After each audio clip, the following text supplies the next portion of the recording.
আমরা যখন আমলের কমি করছি, আমরা যখন নামাজ কম পড়ছি, আমরা যখন মসজিদকে আবাদ করার চেষ্টা করছি না, আমরা যখন আমাদের বিষয়গুলোকে ঠিকঠাক করছি না, তখন কিন্তু আল্লাহ এই ধরনের লোককে চাপিয়ে দেবেন। এটা আমাদের সমস্যা। কিন্তু এটা আমি আরেকটা এনে পড়েছি প্রথমে, যে আমরা যে কাজটা করছি আমাদের কিছু তো ভুল অবশ্যই। সেটা ভুল হচ্ছে আমরা আমলিয়াতে পিছিয়ে আছি।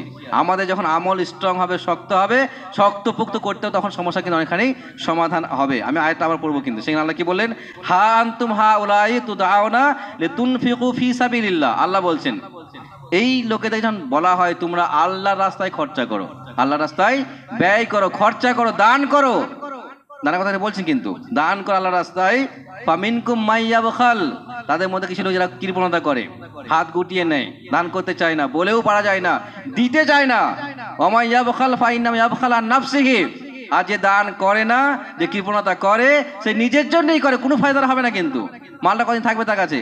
দান করলে সেটা দীর্ঘমেয়াদী হতো, বরকত হতে পারতো, আল্লাহর কাছে জমা থাকতো। সত্যি এটাই কথা।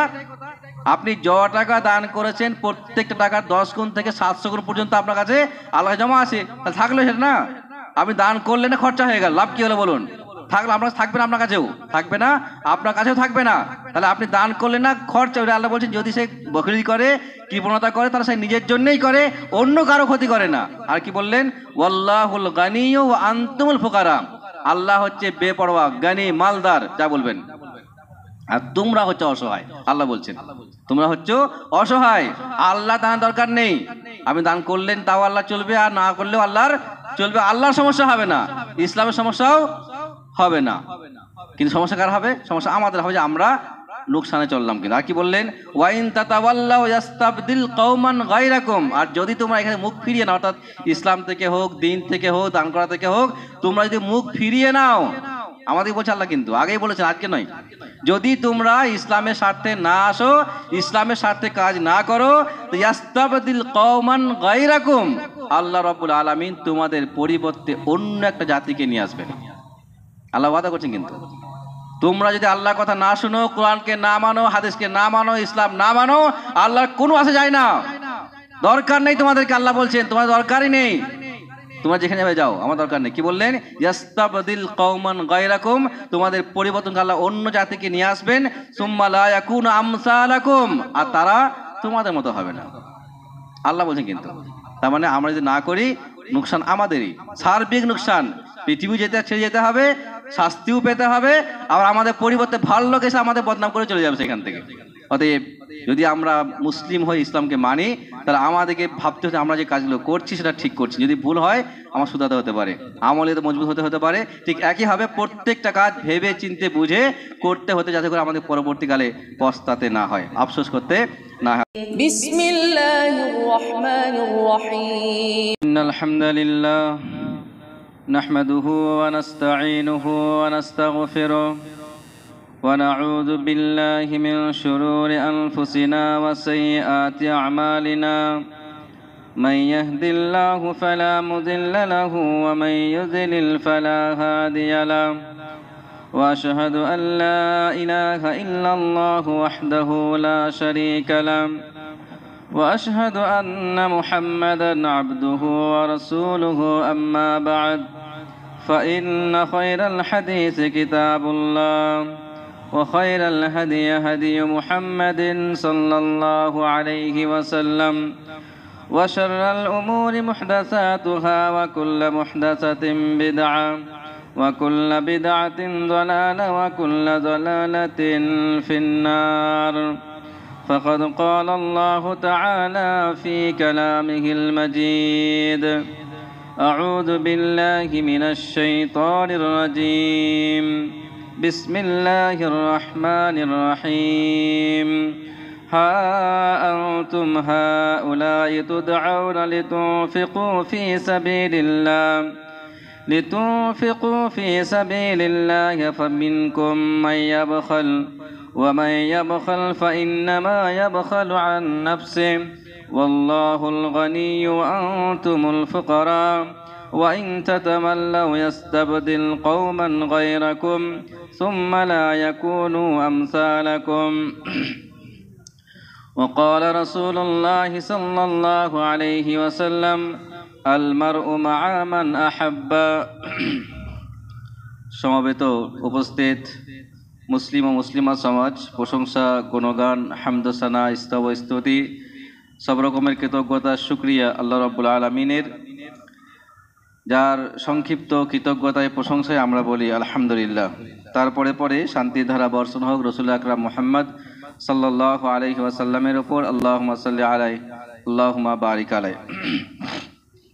আমি আপনাদের সামনে সূরা মুহাম্মদ 38 নম্বর আয়াত তেলাওয়াত করেছি। তার সাথে সাথে বুখারী, মুসলিম, মুসনাদ আহমদ ইত্যাদি হাদিস গ্রন্থে একটি অতি প্রসিদ্ধ হাদিসের ছোট্ট একটা হাদিস পরিবেশন করেছি।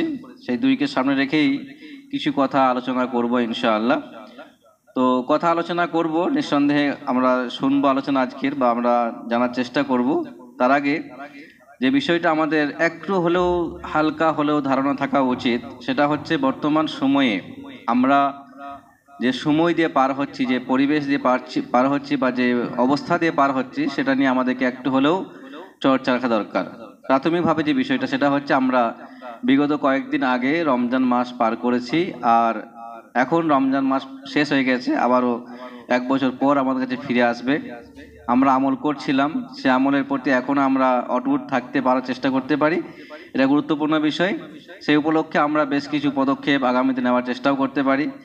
2 নম্বর দিক যে বিষয়টা, সেটা হচ্ছে বহু চর্চিত বিষয়, অনেক বেশি যেটা আলোচনা বর্তমান সময় চলছে, সেটা হচ্ছে ওয়াকফ বিষয়ে।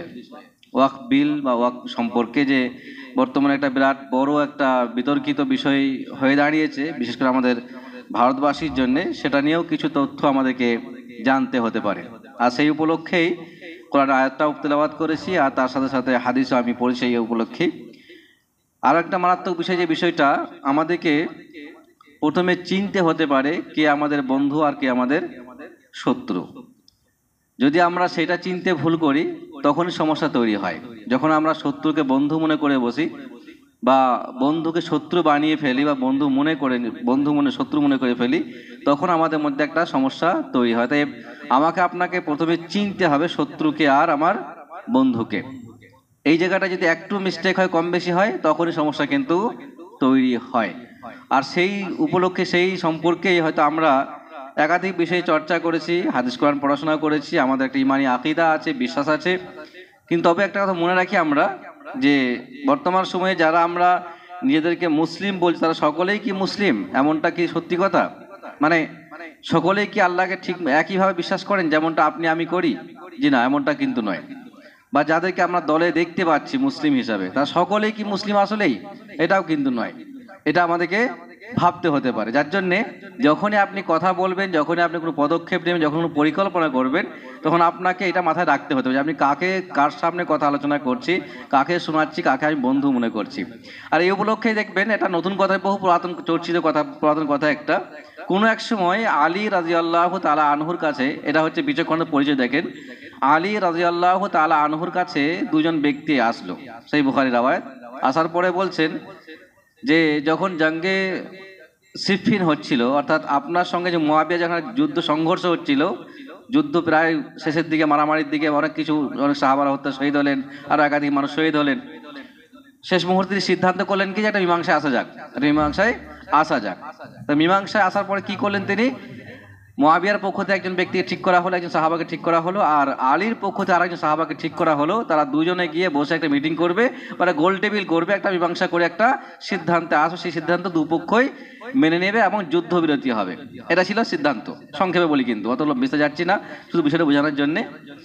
তো সেই যে দুজনকে ঠিক করা হলো, দুই পক্ষ 2 জন সাহাবাকে ঠিক করা হলো, তারা বসে মীমাংসা করে তারা একটা সিদ্ধান্তে আসবে।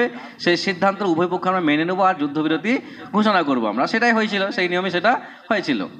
এইটা যখনই হলো, সেই হওয়ার পরিপ্রেক্ষিতে পরে দেখা গেল আলীর কাছ থেকে, আলীর দলে যারা ছিল, মানে দলই বলি সেই মুহূর্তে, আলীর পক্ষে যারা সেই মুহূর্তে ছিল, একটা লম্বা সংখ্যা, 4, 8, 12 যাই হোক, একটা লম্বা সংখ্যা, হাজার মানুষ আলীর কাছ থেকে কেটে বেরিয়ে গেলেন। কি বলে বেরিয়ে গেলেন? কোরআনের ডগায়, কোরআনটাকে মানে লাঠির ডগায় কোরআনকে রাখলেন, আর বললেন ইনিল হুকমু ইল্লা লিল্লাহ।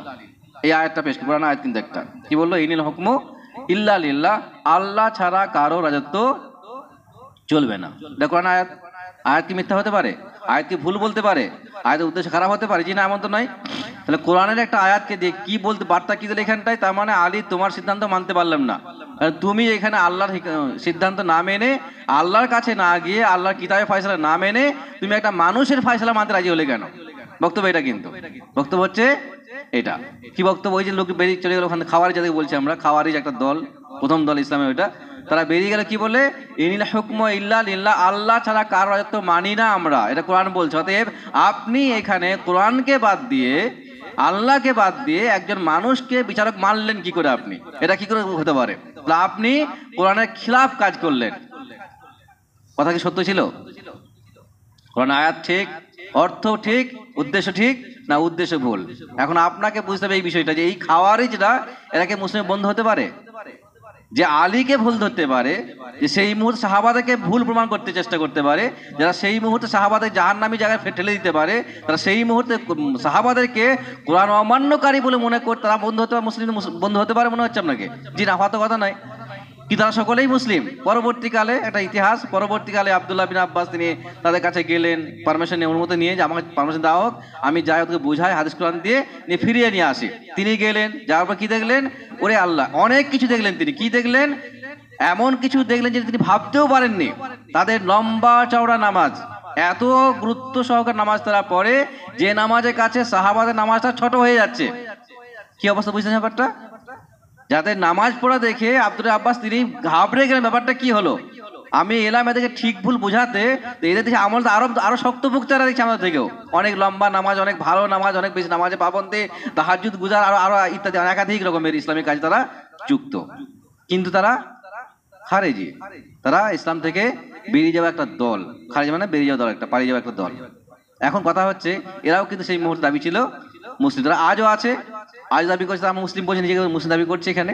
এখন কথা আমি যেটা বলছিলাম বিষয়টা, এখন এই দলের একটা দল, এই খারিজ, সেখান থেকে কিছু আব্দুল্লাহ বিন আব্বাস গেলেন, বোঝালেন, দাওয়াত দিলেন, অনেক কিছু ভুলটা ভাঙলেন, তার মধ্যে কিছু 4,000 মানুষ ওখানে ফিরে এলেন, আবার বাকি থাকলো ওখানে, তারা থাকলো একটা দল। এখন তারা আছে কি, আমাদের থাকবে হয়তো সম্ভাবনা, রসুলের ভবিষ্যৎবাণী ছিল একটা এরকমই। এরা কোন দলটি? এরা ওই দল যারা রসুল্লাহ কাছে এসে বলে, হে মোহাম্মদ ইরাদিল, হে মোহাম্মদ আপনি ইনসাফ করুন। ভাবতে পারেন আপনি, পৃথিবীর সব থেকে শ্রেষ্ঠ মানুষ, যিনি কোনো ক্ষেত্রে মিথ্যা বলেন না, মিথ্যার অবকাশ তার কাছে ছিল না, তাকে যার কাছে ইনসাফের মানদণ্ড যিনি ছিলেন, তাকে গিয়ে বলছে আপনি ইনসাফ করুন।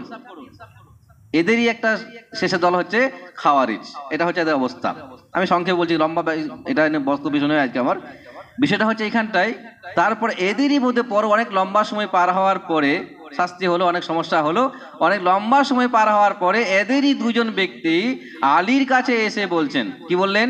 এই আয়াতটা পেশ করছেন যে এত সমস্যা হলো, মুআবিয়ার সাথে ঝামেলা হলো, বর্তমানে সেরকম ভুল ধারণা মানুষ আছে, কিন্তু আপনি মুআবিয়াকে ঠিক মনে করলেন, আপনি যুদ্ধবিদ করলেন, মানে মুআবিয়াকে সাপোর্ট করলেন, সমর্থন করলেন, মুআবিয়াকে ঠিক প্রমাণ করলেন, ইত্যাদি কথাবার্তা বলার পরে লাস্টে কি বললো, যে আপনি যেহেতু কোরআনকে বাদ দিয়ে মানুষকে বিচারক মানলেন, অতএব আপনি আমাদের কাছে পথভ্রষ্ট, ইনিল হুকমু ইল্লা লিল্লাহ। এই কথাটা শোনার পরে আলী রাদিয়াল্লাহু তাআলা আনহু কি বললেন জানেন? সেটা শুনতে আমাদেরকে, এটাই আজকে কথা। কিনা কি বলেন তিনি? এই কালেমাতু হাক্কিন উরিদু বিহা আল বাতিল, কথা সত্য মতলব খারাপ, কথা সত্য মতলব খারাপ। আজকেও শুনতে পাচ্ছি আমরা মুসলিমদের ভালো করার জন্যই ওয়াকফ বিল নিয়ে আসলাম, শুনছেন না? এই যে বন্ধু দেখছেন কেমন বন্ধু, এই বন্ধু বলছে, কিন্তু কি বলছে?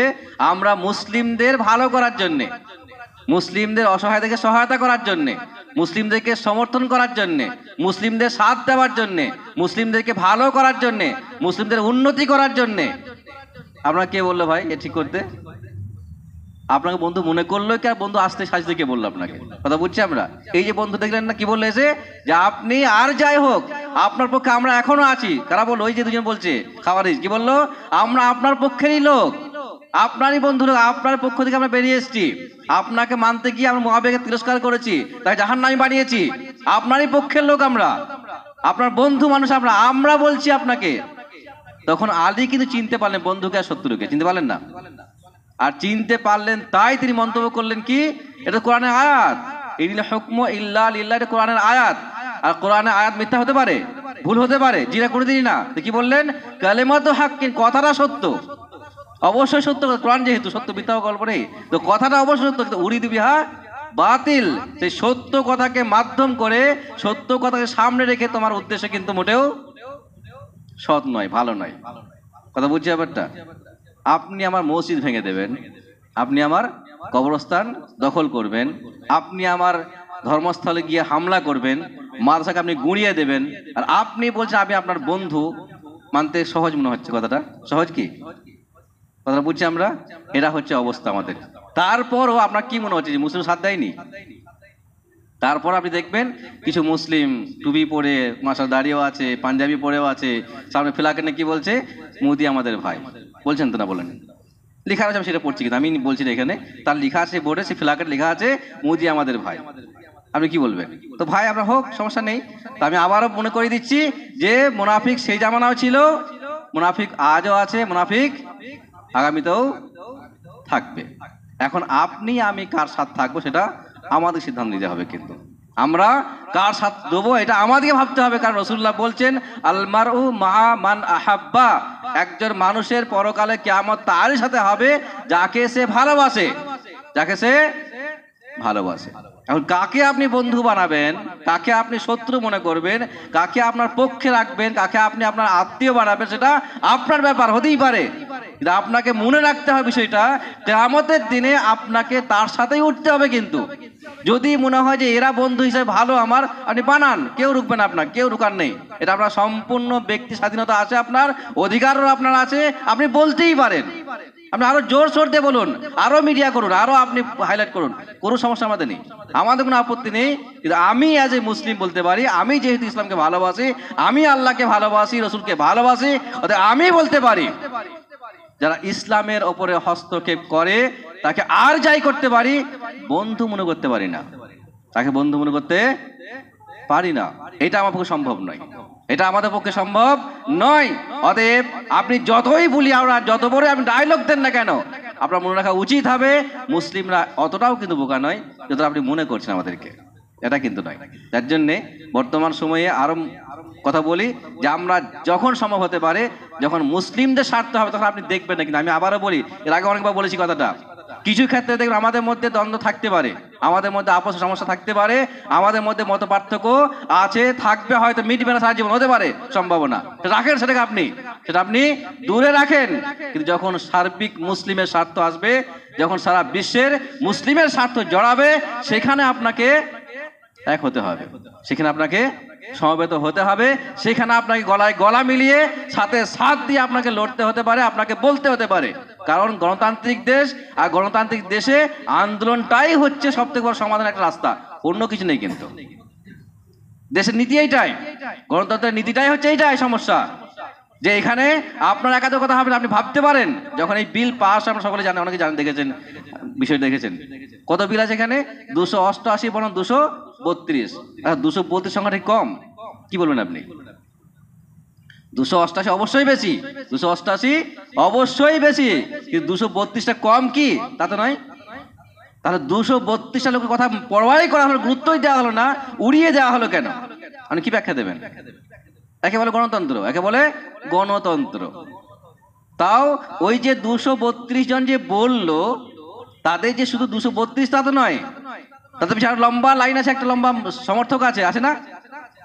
তারা তাদের মূল্য কয়, তাদের সম্মান গেল, তাদের মান সম্মান নিয়ে খেলা করা হলো কেন? নেই কেন তাদের সম্মান? আর ভাই আমার উপকার করবেন না করবেন, আপনাকে আমি বললে করবেন না? আমি পড়ে গেছি, আমি নষ্ট হচ্ছি, আমার সমস্যা হচ্ছে, আমি যদি আপনাকে গিয়ে বলি যে হুজুর একটু দেখুন, তখন আপনি দেখবেন না? কখন বললো আপনাকে? আমি বলেছেন কোনদিন? বলেছি আপনাকে যে আমার সমস্যার সমাধান করে দেন? কই করলেন? তো যদি আমি আপনাকে আবেদন করি, ভাই আমার হাতটা কেটে গেছে, সমাধান করার ব্যবস্থা করেন, তখন আপনি আসবেন না? আমি যখন বলছি না আপনাকে, প্রয়োজন নেই আপনাকে, আমার দরকারই নেই।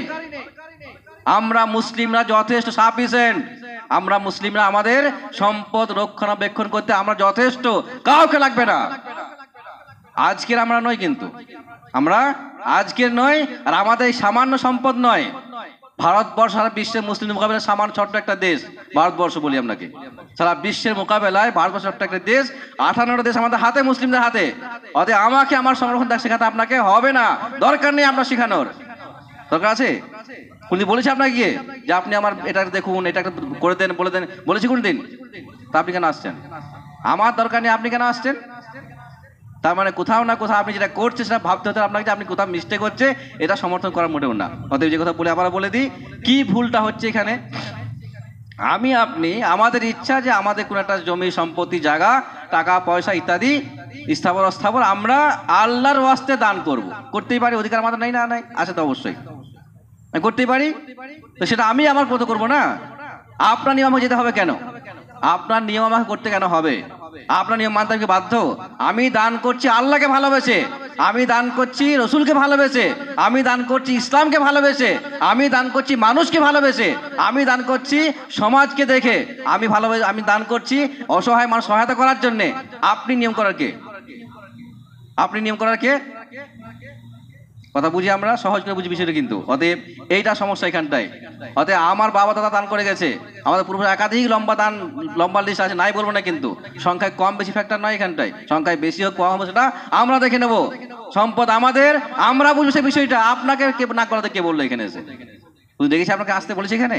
অতএব একটা কথা মাথায় ঢুকিয়ে রেখে, আমরা মুসলিম, আর আমরা আমাদের সম্পদ সংরক্ষণ করতে যথেষ্ট, আমরা কাউকে লাগবে না পৃথিবীর, দরকারই নেই আমাদের, এটা আমাদের মনে রাখতে হতে পারে। অতএব আমরা যাই কিছু করি সেটা আমরা করি, আমাদের করতে দেওয়া হোক, আমাদেরকে ছাড় দেওয়া হোক, আমাদের মতো করে বাঁচতে দেওয়া হোক, আমাদের মতো করে সেটাকে লাগু করতে দেওয়া হোক। কাউকে এখানে আইন করার প্রয়োজন এখানে হবে না।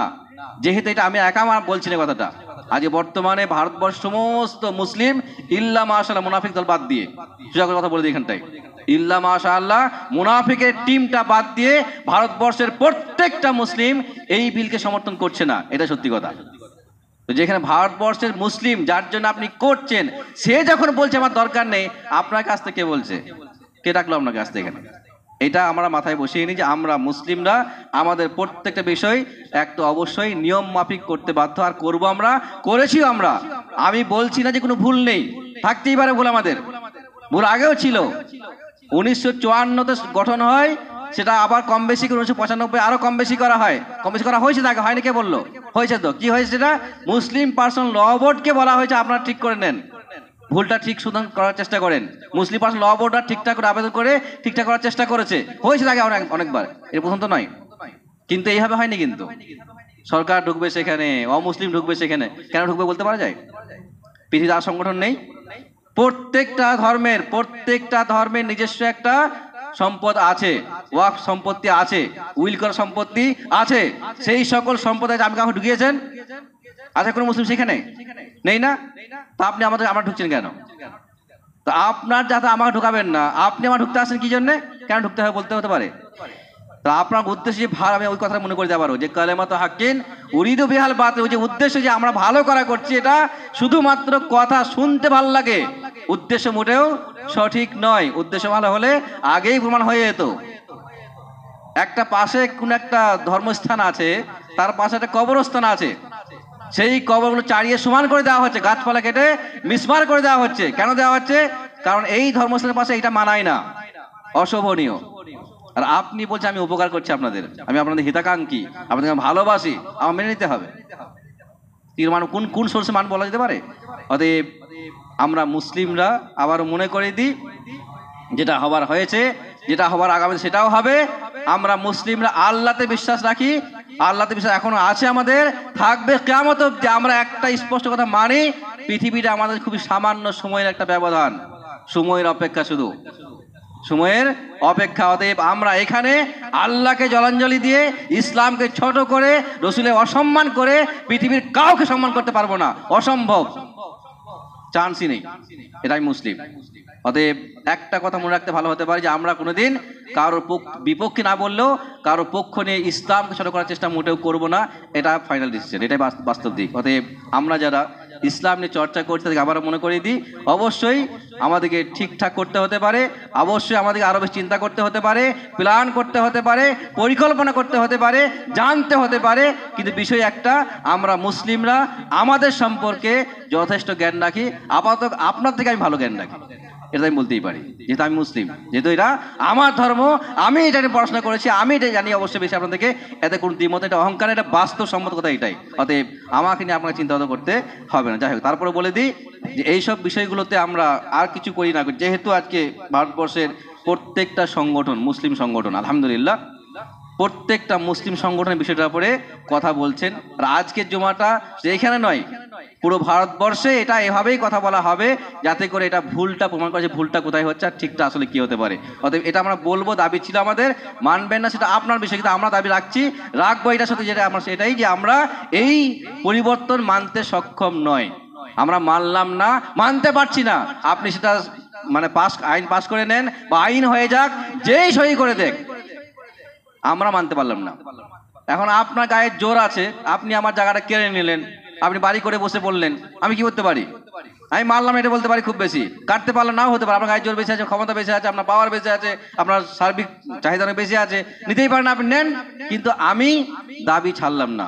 আর রাসূলুল্লাহ বলছেন কিয়ামতের দিনে যদি কোনো ব্যক্তি কারোর 1 বিঘত জমি, বেশি নয়, 1 ফুটও নয়, সেটা 1 বিঘত, খুব বেশি 6 থেকে 8 ইঞ্চি হবে হয়তো, যদি কোনো ব্যক্তি পৃথিবীতে কোনো ব্যক্তির জুলুম করে, অন্যায় করে, অবিচার করে, তার মতামত না নিয়ে, তার কাছে সম্মতি না নিয়ে 1 বিঘত জমি কেড়ে নেয় জুলুম করে, কিয়ামতের দিন আল্লাহ রাব্বুল আলামিন 7 তবক জমিনকে তার গলায় লটকিয়ে দেবেন। তো যদি আপনার ক্ষমতা থাকে আপনি নেন, সমস্যা আমাদের নেই। তবে হ্যাঁ, আমরা দাবি ছাড়লাম না। তো আমরা দাবি ছাড়লাম না। বিগত দিনে একাধিক বিষয় আপনি খেয়াল করতে পারেন, আমাদের বিগত একাধিক, বেশি দিনে, খুব বেশি দিন নয়, একটু পিছিয়ে দেখবেন যে বেশ কিছু বিষয় এটা কি হবে, আচ্ছা এটা আল্লাহর রাস্তায় দান করে দিলাম, বলেন না, মুখে বলতেই পারেন। এখন তার দলিল নেই, তার প্রমাণ নেই, তার মানে সেটা ওয়াকফের নয়, এটা সরকারি সম্পত্তি, এটা মানতে পারবো? দিচ্ছি তো আমি, দিচ্ছি আমার বাপ, দিচ্ছি আমার দাদা, আমি জানি না জমিটা কার হতে পারে। তিনি মৌখিকভাবে বলছেন, হয়তো লেখাপড়ি করেনি, সেটা বলতে হতে পারে, সেটা আপনি বলতে পারেন যে আপনার কাগজগুলো ঠিক করে নেন, পেপারস ঠিক করে নেন, বা পর্চা ঠিক করে, এটা হতেই পারে। কিন্তু যেহেতু ডকুমেন্টস নেই, প্রমাণ নেই, অতএব সেটা তোমার না, বলা যাবে কথাটা? এটা হচ্ছে বর্তমান আইনের এটা নীতি। এক তো হিন্দু ঢুকবে, 2 নম্বরে প্রমাণ না থাকলে জমিটা সরকারের হয়ে যাবে। আর যদি কোনো বিষয়ে দ্বন্দ্ব শুরু হয়, সঠিক বিচার না হয়, তার উপর দখলদারি সরকার করবে। আর আপনি বলছেন আমি তোমাদের বন্ধু, এটাও মানতে হবে, এটাও মানতে হবে। অবাক করার কথা, আশ্চর্য কথা এটাই যে আমরা মানতে পারলাম না, সমর্থন করতে পারলাম না, ঘোর বিরোধিতা করছি, আপত্তি করছি, অসমর্থন জানাচ্ছি, আর এটা মৃত্যু পর্যন্ত জানাবো। আমার দখলে এলেও জানাবো, আর না এলেও জানাবো। আপনি আমার কথাটা মানেন তাও জানাবো, আর না মানেন তাও জানাবো। আমি আল্লাহকে তো অবশ্যই বলতে পারবো, তুমি শুনো বা না শুনো ভাই, আল্লাহ তো অবশ্যই শুনবে আমার কথা। এখন দখল পায় না পায়, কমপক্ষে কিয়ামত আমি তার একটা জবাবদিহি চাইবো তো আল্লাহর কাছে অবশ্যই, তখন পারলে জবাব দেওয়ার সমস্যা নেই। অতএব সংক্ষেপে বলি, যেহেতু আমরা মুসলিম, আমাদের এখন যেটা সময়, আমাদের করণীয় কি এখন আমাদের এই বিষয়ে সংক্ষেপে করণীয় সেটা হতে পারে যে বিভিন্ন যদি সংগঠন ডাক হয় সেখানে যেতে হতে পারে, এটা একটা প্রথম করণীয় আমাদের। কারণ হচ্ছে কি, যে আবার মনে করে দিই, যেহেতু এটা হচ্ছে সেকুলার কান্ট্রি, আর সেকুলার কান্ট্রি নীতি হচ্ছে জনবল বেশি, তার দলেই ফতোয়া হবে, ঠিক ভুল গল্প নেই, লোক বেশি ফতোয়া তার দলেই হবে, লোক বেশি রায় তার দলেই হবে। দেখা যেটা এখন দেখালাম, কিন্তু 288 বনাম 232, 232 মূল্যই নেই, কোনোই গল্প নেই। পাস তো আইন পাস হলো, সঙ্গে সঙ্গে রাষ্ট্রপতি সই করে দিলেন, অপেক্ষাও করলেন না।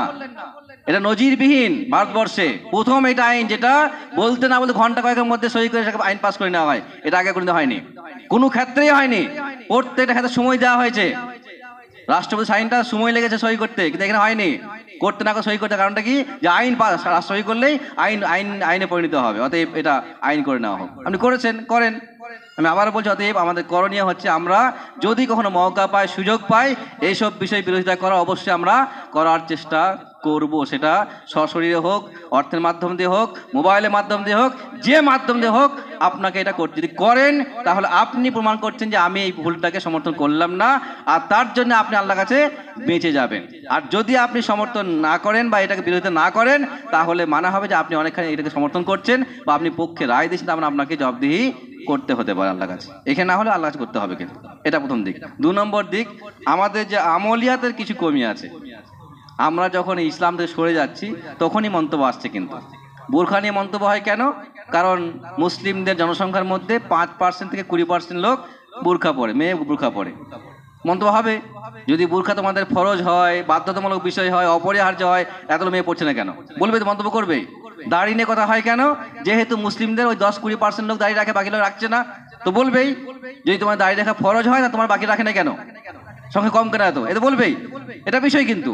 তাহলে বিষয় যেটা হচ্ছে আমাদেরকে দেখছে, আমরা যখন আমলের কমি করছি, আমরা যখন নামাজ কম পড়ছি, আমরা যখন মসজিদকে আবাদ করার চেষ্টা করছি না, আমরা যখন আমাদের বিষয়গুলোকে ঠিকঠাক করছি না, তখন কিন্তু আল্লাহ এই ধরনের লোককে চাপিয়ে দেবেন।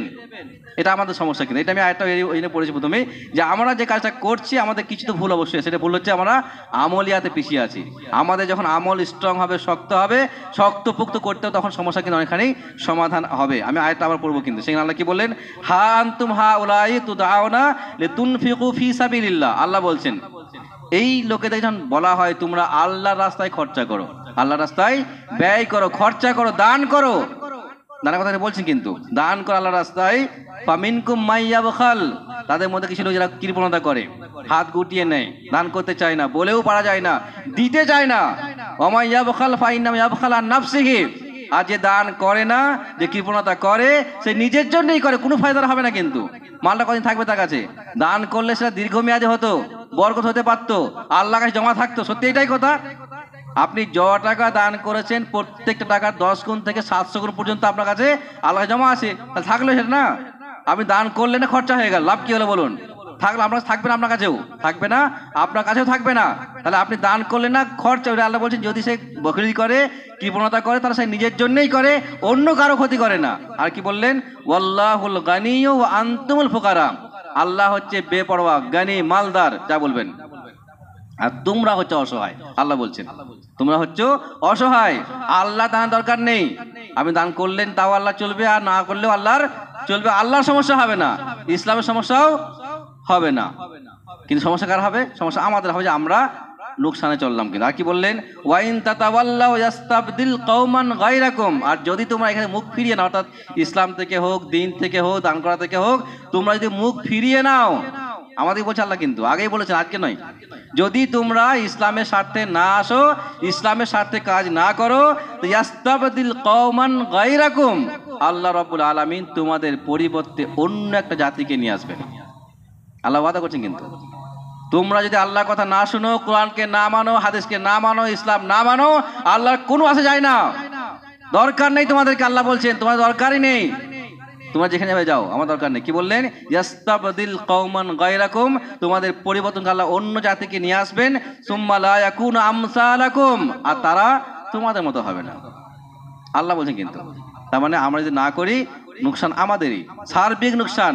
পৃথিবী ছেড়ে যেতে হবে, শাস্তিও পেতে হবে, আবার আমাদের পরিবর্তে ভালো লোক এসে আমাদের বদনাম করে চলে যাবে সেখান থেকে।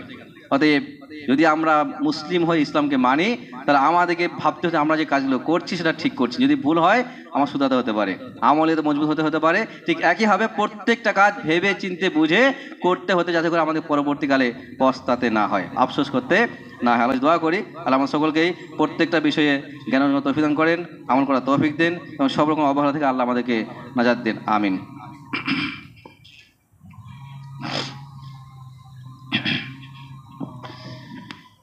إن الحمد لله وحده والصلاة والسلام على من لا نبي بعد وبعد فقد قال الله تعالى في كلامه أعوذ بالله من الشيطان الرجيم ومكروا ومكر الله والله خير الماكرين। আল্লাহ রাব্বুল আলামিন কোরআনে একটা চিরস্থায়ী একটা আয়াত ঘোষণা করেছেন। তারা চক্রান্ত করেছিল, আল্লাহ তাদের সাথে একই রকমের চাল চেলেছিলেন। ওদের কথাই বলি, ভাষাটাই কথা বলে দিই, প্রয়োগ করে দিই, আল্লাহ সে একইভাবে তিনি আগে বেরোচ্ছেন। ওয়াল্লাহু খায়রুল মাকিরিন, আল্লাহ রাব্বুল আলামিন ওদের থেকে অনেক অনেক গুণ উন্নত মানের তিনি বিষয়গুলো বুঝেন। আমি আপনি দেখছি আগামীতে কি হতে পারে, সামান্য সময় দেখতে পারি, খুব বেশি কতদিন, খুব বেশি 100 বছর ভাবতে পারি যে আগামী 100 বছর আমরা রাজ করবো পৃথিবীতে, হতে পারে এমনটা না? কিন্তু আপনি বাঁচলে করবেন না, না বাঁচলে কি করবেন? আপনার বয়সটা এইটুকু, তাও গ্যারান্টি নেই, তাও তো গ্যারান্টি নেই। আপনি করবেন খুব বেশি 100 বছরের প্ল্যান, আল্লাহ কি করবেন? কিয়ামত অবধি প্ল্যান করে রেখেছেন অলরেডি, কি হবে আগামী, কি হতে পারে। আল্লাহ বল মৌকা দিচ্ছেন না, তো আল্লাহ ওইটাই বলছেন যে তোমরা যা করছো কোনো সমস্যা নেই, আমার গেজ বাঁধা, আমার বাউন্ডারি বাড়ি দাঁড়াবে না। যদি তোমাদের শক্তি থাকে, আল্লাহ কোরআন সূরা রহমানে বলছেন, যদি তোমরা চাও, চেষ্টা করো, তোমাদের শক্তি থাকে, তো আমার পৃথিবী ছেড়ে বেরিয়ে গিয়ে দেখা একবার দেখি। মানে আমার যেখানে রাজত্ব চলে না, তুমি যেখানে যাবে, মঙ্গল গ্রহে যাও, সূর্যে যাও, চাঁদে যাও, সবটাই তো আমার। যাবে করো তুমি, পারলে সেগুলো বাইরে যাও, গিয়ে দেখাও আমাকে পারলে। কি দেখাও লা তানফুযু তার মানে তোমার যাওয়ার ক্ষমতা নাই তোমাদের। আল্লাহ এটাই বলছেন যে অতএব তোমার খেয়াল রাখো যে সৃষ্টি আমার সৃষ্টি, আমি তো তৈরি করি। যতই তুমি হটকারিতা করো, জুলুম করো, জালিম হও, অন্যায় করো, খেয়াল রাখো যে আমি একজন আছি আর তোমাকে একদিন তোমার কাছে আসতে হবে। আর সেই দিন তুমি বুঝো তোমার অবস্থা কি হতে পারে আর তোমার হাল কি হতে পারে। অতএব সেই দিনটা আমাদের ভয় করতে হতে পারে। একটা শাসন পড়ে নি, আল্লাহ বলে কুতিবা আলাইকুল কিতাল ওয়া হুয়া কুরহুল লাকুম। যদি এখানে কিতাল কথা উল্লেখ হচ্ছে, তারপর বললেন ওয়া আসা আন তাকরাহু শাইয়ান ওয়া হুয়া খায়রুল লাকুম। অনেক কিছু বিষয় তোমরা সেটাকে কি মনে করে থাকো, খারাপ মনে করে থাকো। এটা করলে ক্ষতি হবে, সমস্যা হবে, অনেক হিসাব আমাদের, অনেক প্ল্যানিং আমাদের। এটা করলে ভুল হবে, এটা সমস্যা হবে, অসুবিধা পড়তে পারি। আল্লাহ বলছেন ওয়া আসা আন তাকরাহু শাইয়ান, অনেক কিছু বিষয়কে তোমরা অপছন্দ করো, পছন্দ করো না, ওয়া হুয়া খায়রুল লাকুম, অথচ সেটা তোমাদের জন্য ভালো হয়, কল্যাণকর হতে পারে। তো যা চোখে দেখছি খারাপ বলে খারাপ নাও তো হতে পারে। যেটা আমরা চোখে দেখছি খারাপ বলে সেটা খারাপ নাও হতে। আরো কি বললেন ওয়া আসা আন তুহিব্বু শাইয়ান ওয়া হুয়া শাররুল লাকুম, অনেক কিছু বিষয়কে তোমরা ভালো মনে করো, কল্যাণকর মনে করো, ওয়া হুয়া শাররুল লাকুম, অথচ সেটা তোমার জন্য ক্ষতিকর হতে পারে। অতএব কোনটা আমার জন্য ভালো, কোনটা আমার জন্য খারাপ, আমার থেকে অনেক বেশি জানেন কে? আল্লাহ সুবহানাহু ওয়া তাআলা। অতএব আল্লাহর প্রতি ভরসা রাখতে পারি, আমরা আল্লাহর প্রতি আমরা আস্থা রাখতে পারি, ভরসা রাখতে পারি, তার উপর কথা ভাবতে পারি, আর সেই নিয়ে আমরা আগে বাড়তে পারি। আল্লাহ দোয়া করি আল্লাহ আমাদের সকলকেই একসাথে ইমানে আমলে মজবুত হওয়ার তৌফিক দান করেন, আমিন। এবং সব রকমের ইসলামিক কাজে সহযোগী হওয়ার তৌফিক দিন, এবং সব রকমের ইসলাম বিরোধী কাজ থেকে আমাদের রক্ষা করুন, এবং সমস্ত রকমের ওই কাজ করার তৌফিক দিন যে কাজ করে তিনি খুশি হবেন, আর সেই সকল কাজ থেকে আমাদেরকে আল্লাহ রক্ষা করেন যে সকল কাজ করে তিনি নারাজ নাখুশ হবেন, আমিন। আকুলু কাউলি হাযা ওয়াস্তাগফিরুল্লাহ লি ওয়া লাকুম ওয়া লিসাইরিল মুসলিমিন, আমিন। আসসালামু আলাইকুম।